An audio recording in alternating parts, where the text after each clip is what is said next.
มากับกองข้าวใหญ่ยิ้มงามๆเด้อ1 2 3น้องบ่1 2 3เลยจ้ะอันเป็นแซ่บไปทางไหนฮะน้องกับเพื่อนอ๋อไปเบิ่งไม้เฮาตกเลยนะ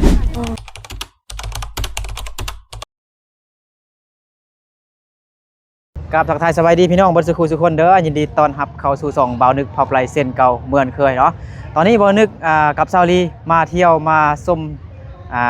งานบุญซากเนาะอยู่เมืองสัญญบุรีแขวงสัญญบุรีสปปลาวเนาะก็มื้อนี้ก็เป็นมื้อที่เป็นมื้อที่เพิ่นเปิดงานเป็นอย่างทางการเนาะก็โอ้มื้อนี้ก็คึกคืนแฮงพี่น้องเนาะเบิ่งแม่ปากรถเต็ม โอเคเดี๋ยวเราเข้าไปในงานพุ่นเลยเนาะมื้อนี้คนหลายที่สุดมื้อนี้เป็นมื้อเปิดงานเป็นอย่างทางการเนาะ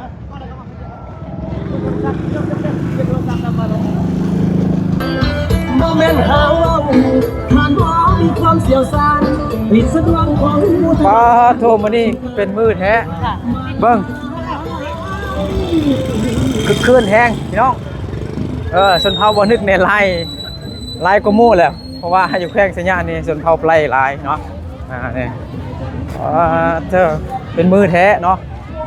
วันที่14วันที่15 16เนาะ3มื้อเป็นมือแท้เนาะสบายดีเซาลี14 กุมภาพันธ์วาเลนไทน์ปีนี้อยากบอกคนดีว่าพี่คิดถึงสุดใจเนาะเป่าแคนในสร้างเต็นโอ้ยสร้างน้อยนะครับแท้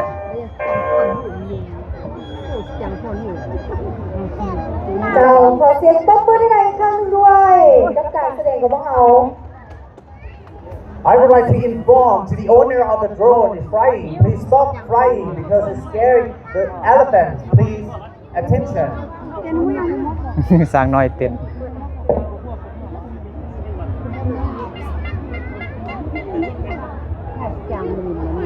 และสำหรับรายการต่อไปจะเป็นสร้างฟ้อมลำวงเจ็ดโต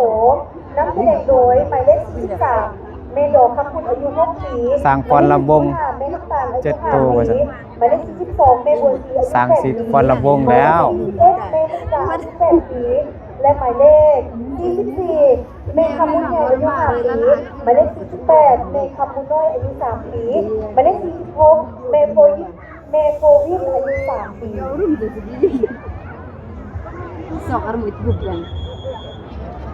And now we have elephants performing the Lambong Lao dance with 8 มัน elephants. เกี่ยมเต้นแล้วสร้าง Enjoy. เสร็จจ้ะ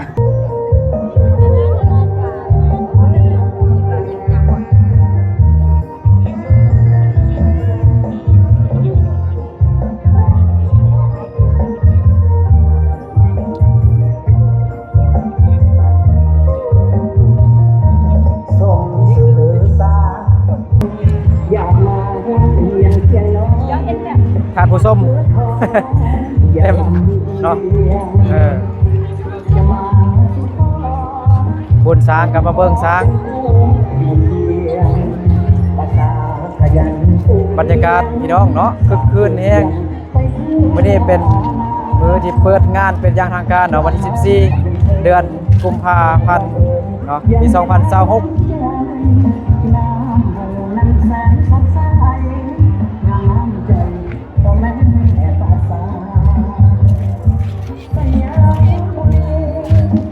บรรยากาศ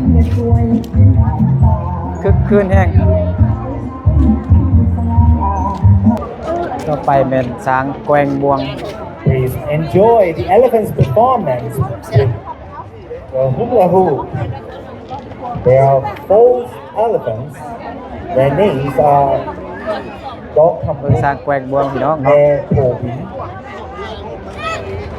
แม่น้ำตาล and แม่บัวซี่ สร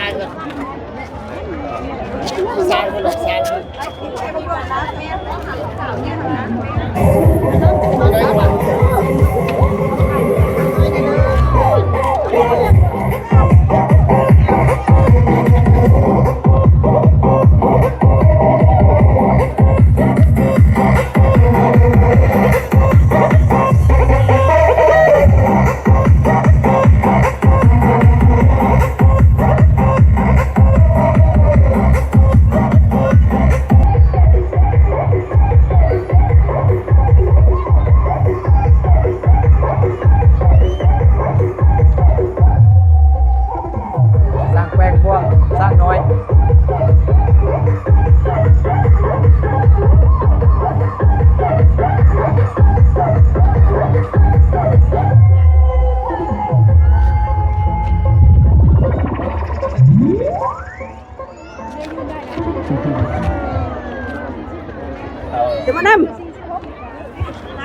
นะครับพี่น้องซาลีเบิงช้าง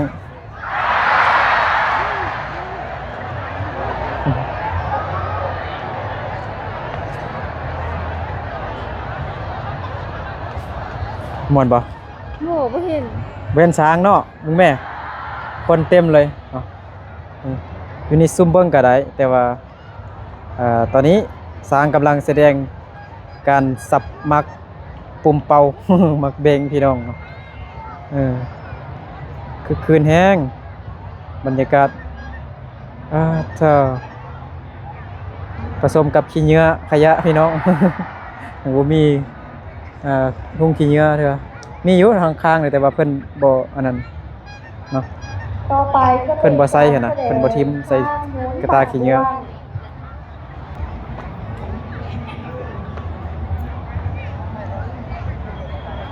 เศร้านักเรียน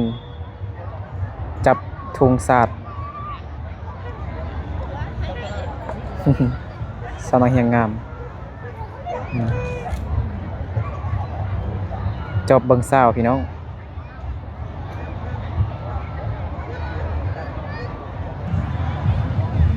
โอ้นางงามเบิ่งเพียงกลับมาพี่น้องเนาะนางงามที่ได้ที่1หั่นนะเห็นบ่อันนี้คือกองข้าวใหญ่เนาะบ้านเบิ่งเพียงเห็นบ่งามแฮงเนาะ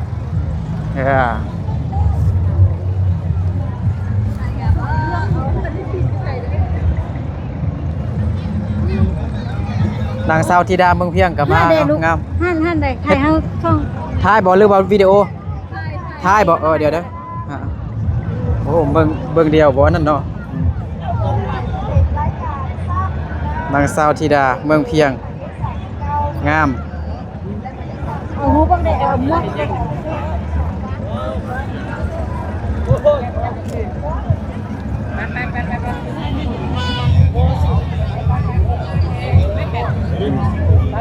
อันนี้รถทางคันเลยนี่อัมพอดบ่มาบ่เนาะเมืองเพียงเธอประเทศเลย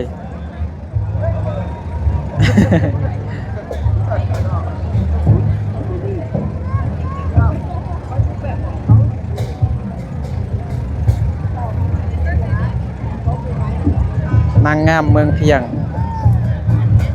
มากับกองข้าวใหญ่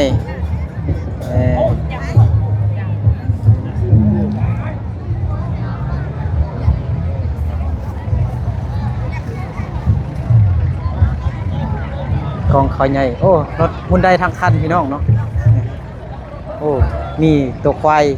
ปอมตัวนึงอยู่นี่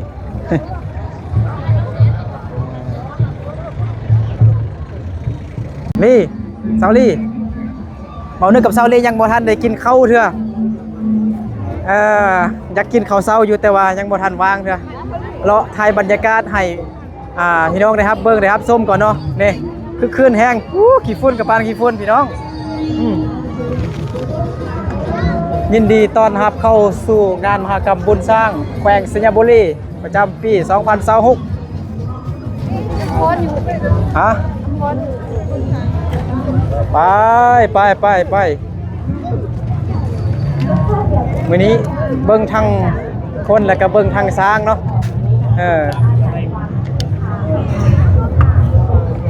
โธ่คึกคืนแฮงพี่น้องเนาะที่ฝุ่นก็หลายคนก็หลาย เดี๋ยวบ่นึกพาทุกคนไปเบิ่งผู้ที่ดังอยู่ในประเทศลาวเนาะดังอยู่ใน Facebook ดังอยู่ใน TikTok เนาะ Net Idol เนาะ จะได้สื่อสารผสมผสานกับรสชาติที่ลงตัวดื่มแล้ว นี่แมนพ่อค้ารอบอกต่อเนาะพ่อค้ารอบอกต่อ เทียมคู่กับทุกเมนูอาหารได้ที่สำคัญที่2รสชาติให้ได้ ซื้อสบู่มื้อนั้นบ่นึกกับเซาลีก็ซื้ออันกล้องซูมพี่น้องซื้อกล้องซูมแล้วบ่โชคดีซ้ำโชคดีครั้งต่อไป ของเลมอนเดี๋ยวลูกเมื่อไหร่ก็เราเป็นแมงซ่าที่สำคัญสามารถซื้อคู่กับบ รรยากาศคือเคลื่อนแห้ง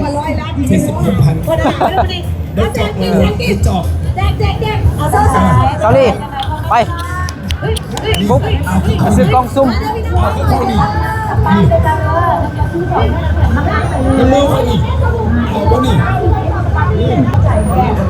โอ้บรรยากาศเนาะคนคึกคืนแห้งพี่น้องเนาะทางนี้ก็เต็มเนาะทางนี้เต็ม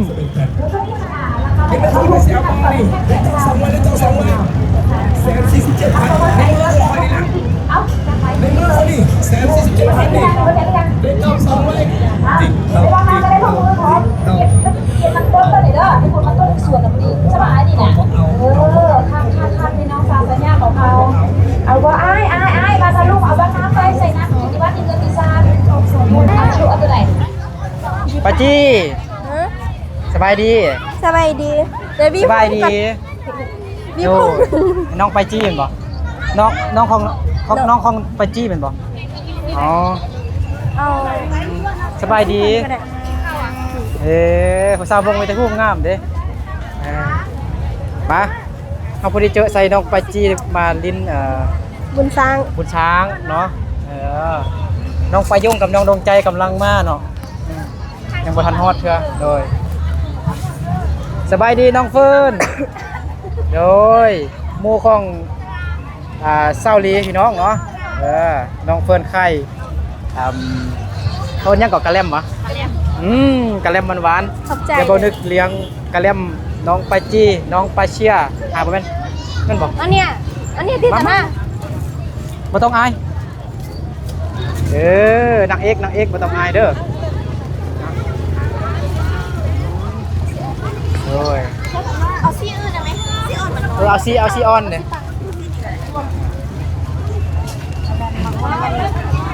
ก้อนละเท่าไหร่ก้อนเท่าไหร่ก่อนก้อน10,000บ่โอ้นี่ติดปลายอยู่นี่เนาะบ่นึกเริ่มเบิ่งพี่น้องเนาะ 10,000กีบประมาณจักบาทเนาะ15บาทนี่บ่16บาทบ่อายบ่เอาเจ็บหัวอยู่บ่เป็นหยัง แซ่บ แล้วแซ่บบ่ไม่เดี๋ยวน้อยไม่ใช่ติดนี่เลยบ่ติดบนเครื่องกลางเลยได้บ่ยันพรมน้องมันสิเกือกติดเครื่องกลางเฮ็ดจังซี่นะเอาไม่ได้เตือก็ปล่อย นิดแน่นๆเลยบ่ ที่อะไรติด ฮะได้บอดี้พันก็ได้ไปพาน้องเพิ่นไปเบิ่งช้างก่อน สร้างพี่พูด ไปทางใดสิไปทางใด ทางนี้ ฮะไปทางนี้บ่ไปทางนี้บ่ไปเบิ่งช้างกันบ่ มันเป็นมาทางนี้มาแล้ววะสร้าง มานี่มาแล้วบ่ พูดฮะ โอ้ไปย่างลิ้นเบิ่งช้างเนาะ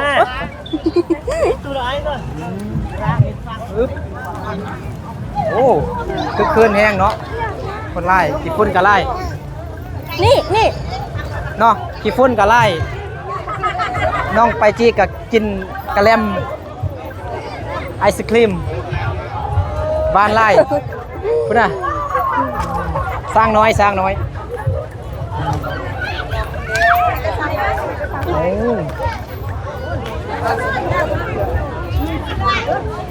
ฮะน่าฮักเนาะน่าฮักน่าฮัก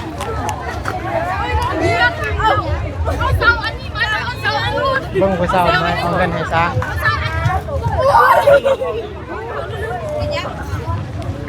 ไปแล้วไปแล้ว น่าฮักน่าฮัก อันนี้ได้บอกไม่ยังแม่ เอา เอามันจะตุนชื่นนะ ซาวลีน้องปาจี้ไปซะเหรอเอารอซอกอยู่ไปทางใด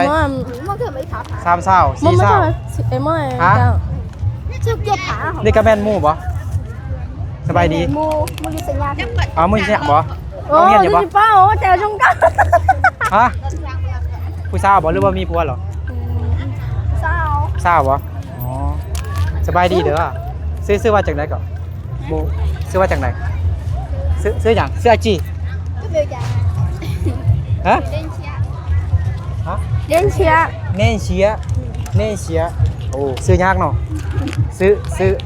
เป็นลาวลุ่มนี่บ่เป็นลาวเนาะ มันไม่พ่อ ซื้อเป็นปลอแก้วมณีอ๋อน้องแก้วมณีจักพี่เหรอ15เขาเฮียนอยู่ในเมืองนี่บ่บ่ได้เข้าหรอ ไอ้เป็นพี่ดัง เขาอยู่นี่อยู่มอยังเหรอ เอาเงินไปให้สารจากไหน ฮะมอ2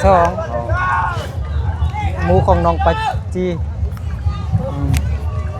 เอาเงินไหนช้างเหรอโอ้พันกี้มันบ่เอาติ 4,000 อ่ะ10 บาทโอ้ยน้องปัจจีจะเอาเงินไหนช้าง4,000กี้บ่ซั่นสิเอาอยู่บ่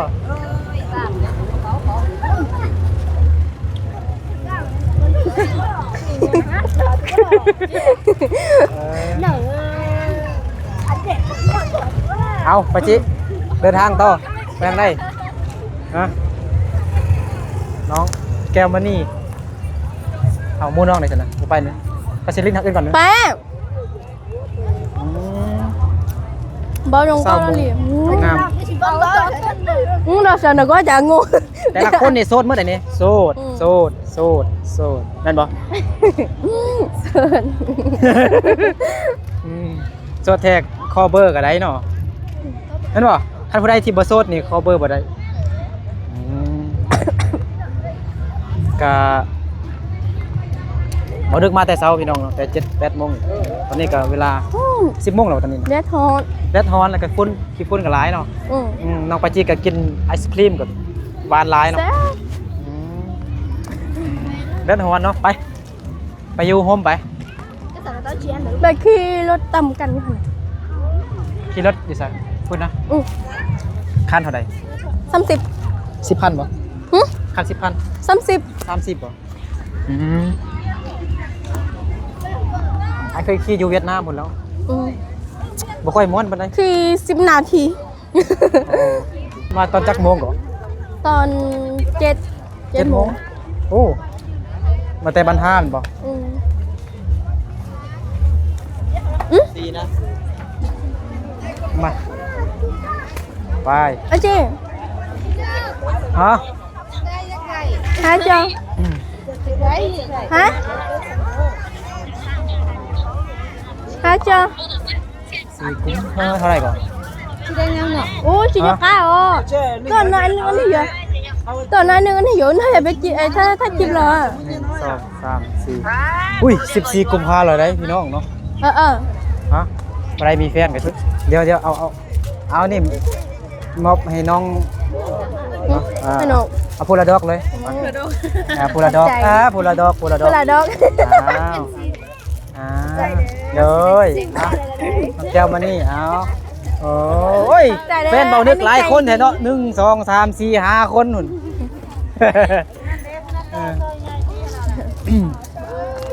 เบาเถอะบัดนั้นก่อนเขาได้ก่อนไง80เนาะ วันนี้อันนึกใจดี 4 กุมภาวันวาเลนไทน์ปีนี้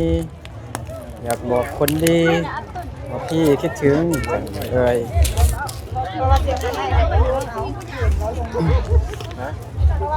นี่พูดถึงก่อนไอ้ไทยทุกคน อันเนี้ยนะถ้าเดินนะ เอามาน้องกลับมา เรือไทยอยู่นี่ มางามเออเดี๋ยวนี้วันนึงโอ้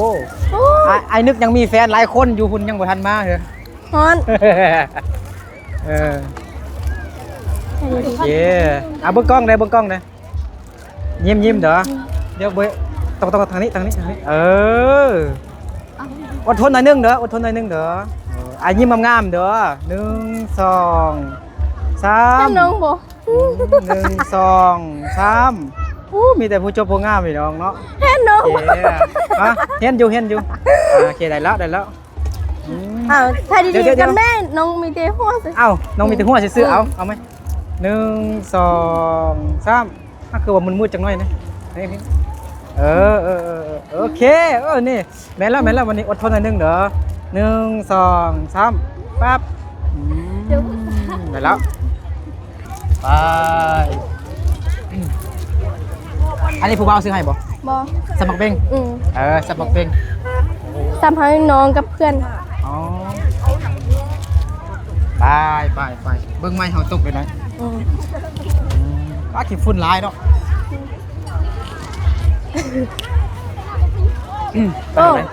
ไปทางใด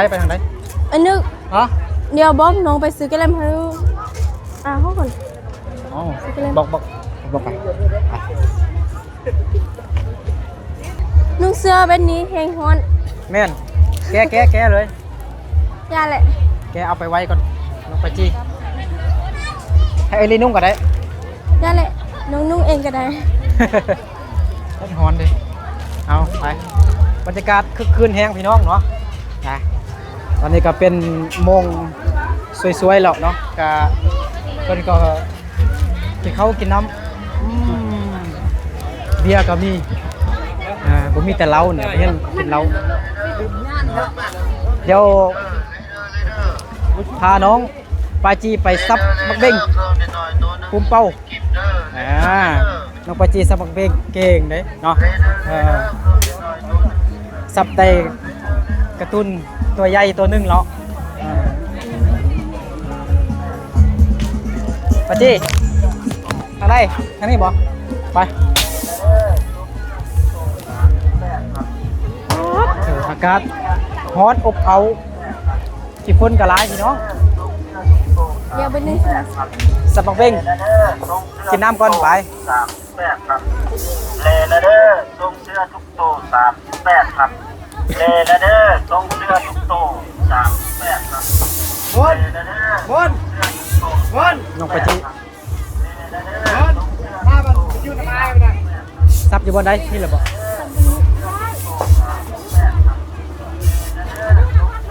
ลูกครับตัวนี้ให้เด้อ 1 ลูก 60,000น่าบ่แตกเนาะ เอาตัวนี้เนี่ย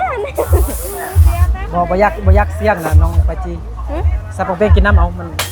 ยันซับบ่ทึกนะกินเบียร์เนาะเอาจัดการ ทำข้าวก่อนเลย น้องปะจีซับเอาน้ำไปน้องที่ซับเหรอ โอ้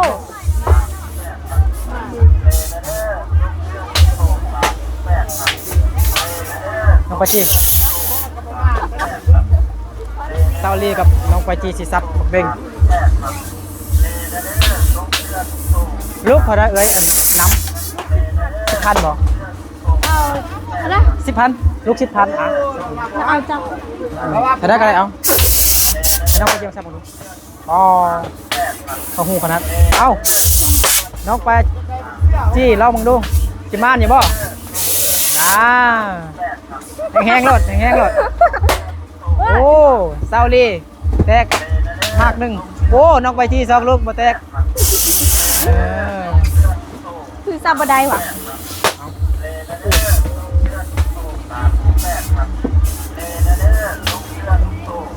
ให้รวมกันว่ะ หารวมกัน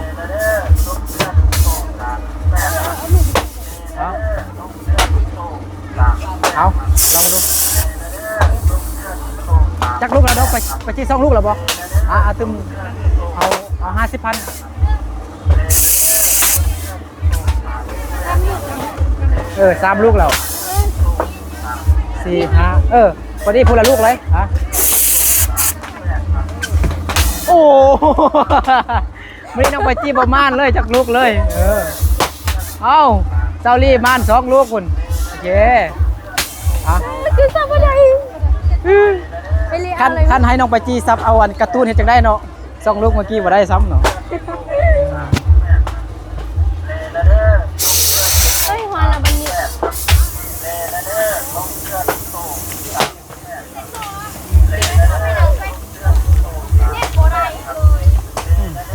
ชักอีกดิชักอีกเหรออีก2ลูกซับมาดู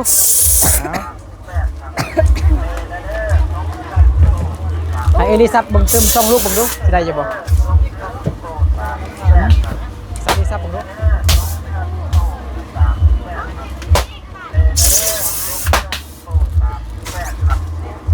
2ลูก20,000ไปน้องไปจี้ซับจักลูกจึงได้อันนี้น่ะลูกเดียวได้เลยอ๋อมันอยู่หม้อบ่ซ้ำนี่บ่มองคนนี้ นะแต่อันซ้ำมันก็คือตัวนี้มัน ก็คือตัวนี้นะ ตัวนี้ไป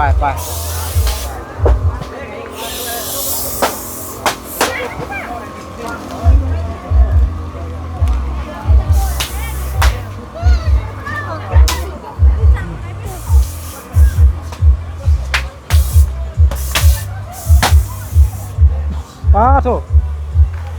เป็นโรคปอดแถวได้เนาะที่ฟุ้นหลายใกล้แท้ ไก่วันนี้มันจึงทึกโอ้ เนี่ยใกล้จังทึกเสียวะหม้อบันทึก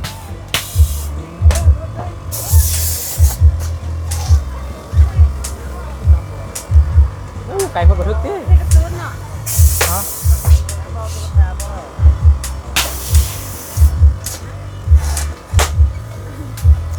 บริษัทกระไดซื้อเลยเอาตัวม้วนน่ะจับดอกไม้น่ะ ตัวได้แล้วนะ ท่านเอา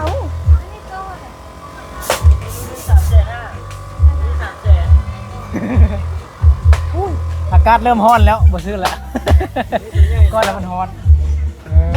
บ้าโถม พ่อค้าเด้พ่อค้าเท่าใด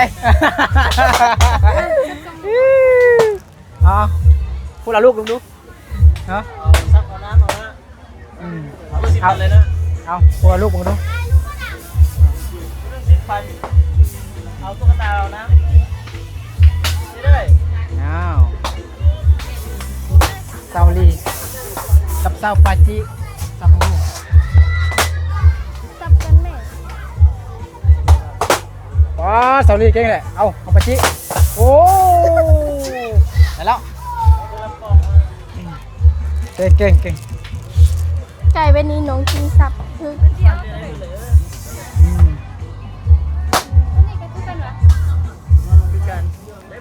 เอานมเลยโอเค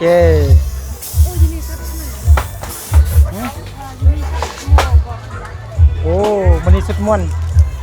น้องปาจีสุดม่วนเนาะเบิ้งแม่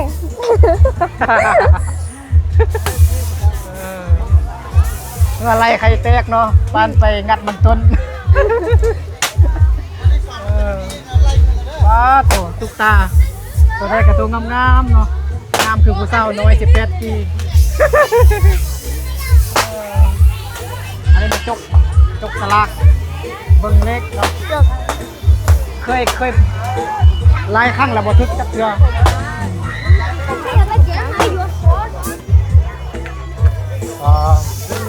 โหว่าสิได้ยินเสียงดีอยู่บ่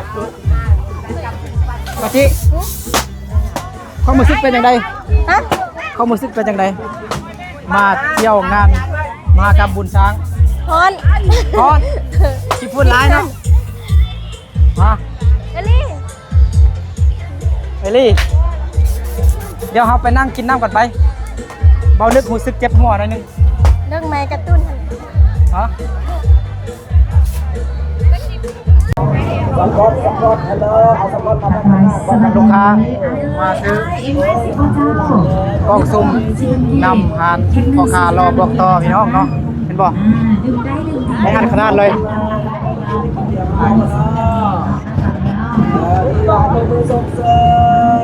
ฮ้อนก็ฮ้อนพี่น้องเนาะซื้อกล้องซุ่มรุ่นโซกเนาะใครโซกดีก็ได้ iPhone 17 Pro Max ได้เงิน1 ล้าน100 ล้านพี่น้องเนาะพ่อค้ารอบอกต่อใส่เงินใส่โทรศัพท์ iPhone 17 ลงไปในกล่องซุ่มเนาะได้ซื้อเราถ้าโชคดีก็ได้ไปโชคดีก็ได้สบู่แล้วก็น้ำหอมไปซื้อเนาะนี่โอ้อากาศก็ร้อนแน่พี่น้องเนาะคนก็แออัดไปซื้อกันไป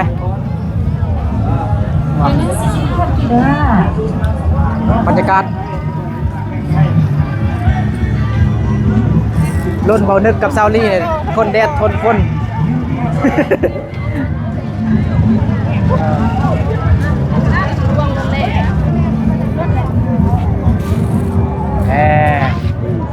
ซาวลี่บ่ฮอดบ่ฮอดกับไปบ่เบิ่งกันได้ไปเอาไปเชื่อดอกเขาไม่ได้ใส่หลายเขาใส่น้อยไป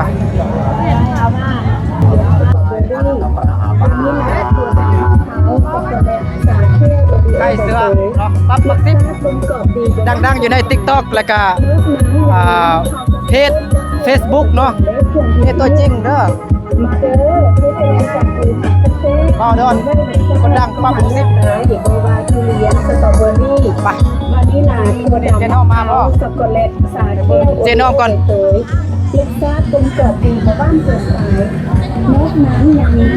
บรรยากาศเนาะ